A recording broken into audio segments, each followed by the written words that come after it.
Xi'an's pool room is located in one of the smaller alleys in the busy stockyard area of Chicago. It is not a pleasant place. The air is filled with a mix of bad smells, similar to what Coleridge might have described in his poem about Cologne. These smells rarely get a chance to clear out with fresh air or sunlight.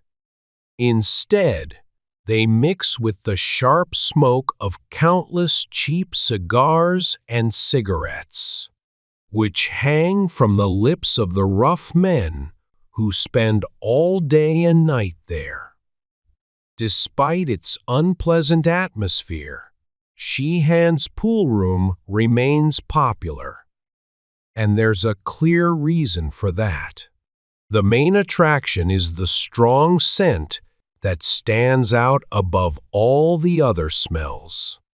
It's the smell of powerful whiskey, the kind that was banned by the government but still secretly sold in places like this. In the year 1950, whiskey like this was forbidden and highly sought after, making it feel like a dangerous and exciting kind of forbidden fruit. Xi'an's is well known as a hub for illegal alcohol and drugs. This reputation gives it a strange sort of respect, even for the scruffy workers who run the place. However, there was one person who didn't share this respect. He was a man called Old Bugs. He fit right into Xi'an's filth and squalor, but he had none of its importance. No one knew where Old Bugs had come from. He arrived one night, shouting for whiskey and drugs, foaming at the mouth like a madman. In exchange for his promise to do odd jobs, they gave him what he asked for, and he never left. From that point on, he lived at Xi'an's, mopping the floors, cleaning spit jars and glasses, and doing countless small tasks. In return, he got the alcohol and drugs that kept him alive and somewhat sane. Old Bugs didn't talk much, and when he did, it was usually in the rough slang of the streets. But sometimes, when he drank too much whiskey, he would suddenly start speaking in a way that surprised everyone. He used long, complicated words and even quoted poetry or grand-sounding sentences. This made some people think he might have been an educated man in his past. One regular visitor, a man hiding from the law, often talked to Old Bugs. After hearing the way he spoke during these rare moments, he guessed that Old Bugs might have once been a writer or a professor. The only clue to Old Bugs' past was a faded photograph he always carried with him. It showed a beautiful young woman with elegant and noble features. He kept the picture wrapped in tissue paper and sometimes took it out to look at for hours. His face would soften, showing deep sadness and tenderness as he stared at it. The woman in the photo didn't look like someone from the underworld of Xi'an's pool room. Instead, she seemed to be a lady of high class, dressed in old-fashioned clothes from about 30 years ago. Old Bugs himself seemed to belong to the past. His clothes were worn out and very old. He was a tall man, over 6 feet, though his hunched shoulders made him look shorter. His white hair was dirty, falling out in patches and never combed. His thin face had a patchy beard that was always messy and uneven, never fully grown or shaved. His face might have been handsome once, but it was now ruined by years of heavy drinking and drug use. At one time in his life, he had been very fat, but now he was painfully thin. His skin sagged in loose folds under his dull, bloodshot eyes and on his cheeks. Overall, Old Bugs was a sad and unpleasant figure to look at. Old Bugs's personality was just as strange as his appearance. Most of the time, he acted like a typical drifter, willing to do anything for a small coin or a drink of whiskey or hashish. But once in a while, he would behave in a way that showed why he was called Old Bugs. In these rare moments, he would try to stand up straighter, and a fiery light would appear in his sunken eyes. His behavior would change, showing an unexpected elegance and even a sense of dignity. When this happened, the rough people around him could sense that there was something special about him, something that made them hesitate to treat him with the usual cruelty. At these times, Old Bugs would show a biting sense of humor and make comments that the regulars at Sheehan's found strange and nonsensical. But these episodes never lasted long. Soon, Old Bugs would return to scrubbing the floors and cleaning the spittoons, back to his usual routine. There was one thing, though, that made Old Bugs stand out from the other workers at Sheehan's. Whenever a young man came into the pool room to have his first drink, Old Bugs would react strongly. He would rise from the floor, visibly angry and upset, and start mumbling threats and warnings. He would try to convince the young men to stay away from the lifestyle they were about to enter, calling it seeing life as it really is. His voice would rise, and he would use long, complicated words, cursing and pleading with an intensity that made even the hardened drinkers and addicts in the room uneasy. Eventually, however, his alcohol-damaged brain would wander off topic. With a foolish grin, he would return to his mop or cleaning rag as if nothing had happened. The regulars at Sheehan's would never forget the day young Alfred Trevor walked into the pool room. Alfred was something special, a rich, confident young man who liked to push things to the extreme. That's what Pete Schultz, Sheehan's recruiter, had to say about him. Pete had met Alfred at Lawrence College in the small town of Appleton, Wisconsin, and saw him as the perfect customer for Sheehan's. Alfred came from an important family in Appleton. His father, Carl Trevor, was a respected lawyer and a well-known figure in the community. His mother, Eleanor Wing, was a famous poet. Alfred himself was a brilliant student and a talented poet, but he was also reckless and immature. This made him an easy target for Pete Schultz. Blonde, good-looking, and spoiled, Alfred was full of energy and curiosity.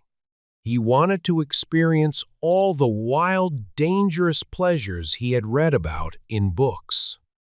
At Lawrence College, He was a leader in a mock fraternity called Tappa Tappa Keg, where he and his friends threw wild parties.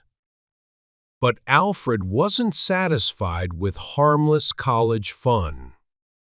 He wanted to explore darker, more serious vices, and he had come to Sheehan's to do just that. Alfred's mother, Eleanor, had tried hard to raise him strictly, knowing from her own experience how destructive a life of vice could be. She had once been engaged to a man named Galpin, one of Appleton's most brilliant and promising young men. Galpin had been a boy genius, famous for his intelligence. At just 23 years old, he became a professor at Lawrence College and got engaged to Eleanor, who was considered the most beautiful and intelligent young woman in town. For a while, everything seemed perfect.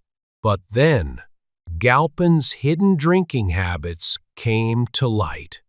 What had started with one drink in the woods years earlier had grown into a serious problem. Scandal followed, and Galpin had to resign from his job to avoid prosecution for corrupting his students. His engagement to Eleanor was broken, and he moved to New York to start over. In New York, Galpin's troubles continued. He lost his job at a university, but his brilliant mind allowed him to stay active in literary circles. He gave passionate lectures defending writers like Poe and Oscar Wilde, figures who, like him, had struggled with scandal. For a short time, it seemed like he might rebuild his reputation. But then came another disgrace, worse than any before. This final scandal destroyed his career completely, and he disappeared from public life. Rumors connected Galpin with a man named Consul Hastings, who wrote plays and screenplays with deep intellectual insight. But Hastings soon disappeared too. Galpin became a cautionary tale for parents warning their children about the dangers of vice. Eleanor, meanwhile, married Carl Trevor and named their only son Alfred. She raised Alfred strictly, determined to protect him from a similar fate. But despite her efforts, Alfred Trevor now stood in Sheehan's pool room, about to take his first drink. "Boss!" shouted Schultz as he walked into the foul-smelling room with a young man by his side. "Meet my friend Al Trevor. He's the best little sport up at Lawrence. That's in Appleton, Wisconsin, you know. Real classy guy, too. His dad's a big-time corporate lawyer, and his mom's some kind of artistic genius. He wants to see life as it really is, to find out what the real strong stuff tastes like. So treat him right, okay? He's my pal." When Schultz mentioned the names Trevor, Lawrence, and Appleton, the regulars in the room seemed to sense something unusual. Maybe it was just the sound of the clicking pool balls or the clinking glasses being brought from the back room, or perhaps the faint rustling of the dirty curtains at the single grimy window. Whatever it was, some people thought they heard someone grit their teeth or sharply draw in a breath. "Glad to meet you, Sheehan," said Trevor in a calm, polite tone. "This is my first time in a place like this, but I'm a student of life. I don't want to miss any experience. There's a kind of poetry in all this, or maybe you don't see it that way, but that's fine." "Young man," replied Sheehan, the owner, "you've come to the right place to see life. We've got it all here, the real stuff, and a good time. The government can try to make folks behave, but they can't stop a man from having a drink if he wants one. So what'll it be? Booze, coke, or some other dope? We've got it all." At this point, some of the regulars noticed that the usual sound of old Bugs mopping the floor had suddenly stopped. "I want whiskey. Good old-fashioned rye," Trevor said with excitement. "I'm sick of water. I've read about the wild parties people used to have, and I can't even read a drinking poem without getting thirsty. But I'm thirsty for something stronger than water." "Drinking poem? What's that?" mumbled some of the onlookers, confused by Trevor's words.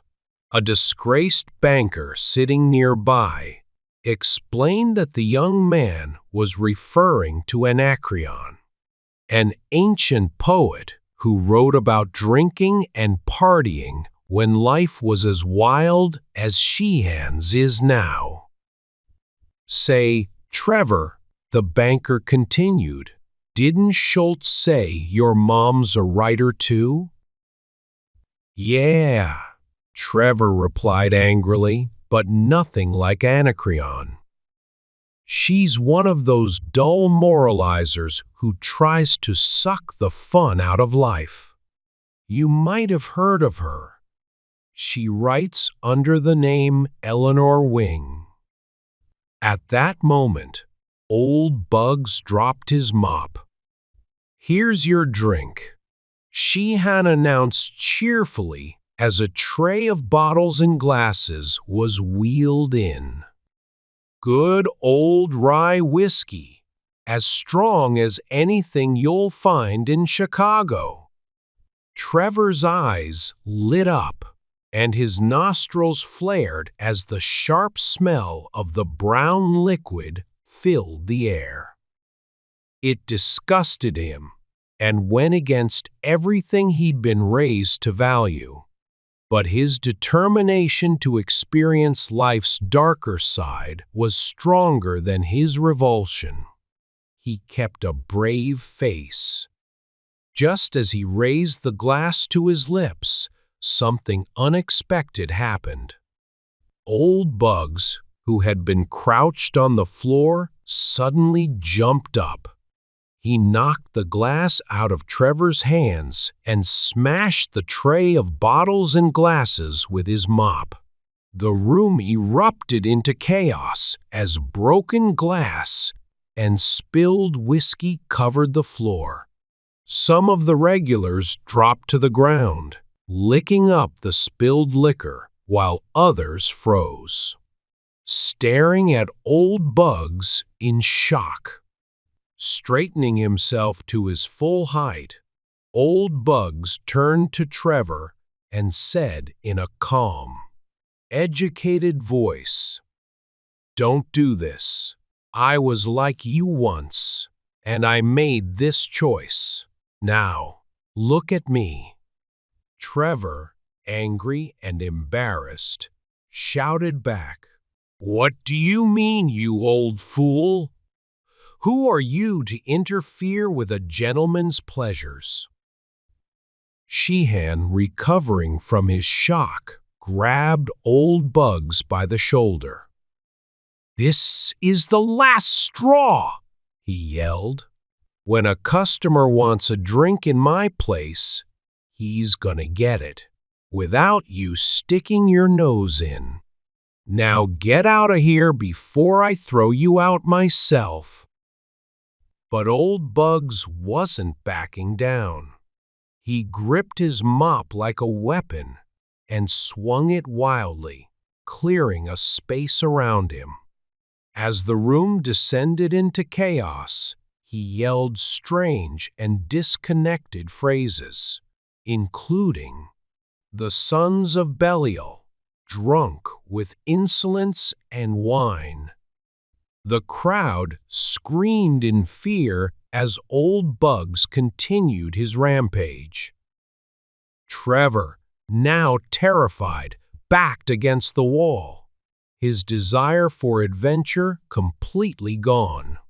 Policemen burst through the door, drawn by the commotion. Trevor crept toward them, desperate to escape. He promised himself that as soon as he could, he'd catch the next train back to Appleton. He'd had enough of this kind of education. Suddenly, old Bugs stopped moving, standing taller than anyone had ever seen him. He shouted, "Hail, Caesar! Those who are about to die salute you." Then he collapsed to the floor and didn't move again. The scene that followed burned itself into Trevor's memory.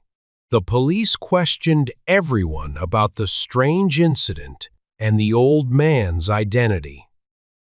Sheehan couldn't provide any useful information, but the disgraced banker mentioned a photograph that old Bugs always carried. An officer reluctantly searched the lifeless body and found a small, carefully wrapped picture. When the picture was passed around, some of the drunk men made crude comments, but those who were sober were struck by the beauty and grace of the woman's face. No one could understand why a miserable man like old Bugs had such a portrait. When the picture reached Trevor, his expression changed. He carefully rewrapped it and stared at old Bugs' body.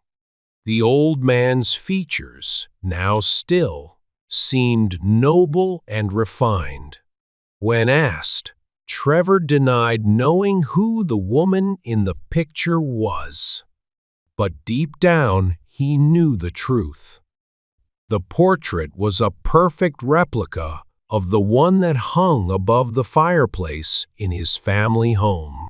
It was the face of his mother, Eleanor Wing.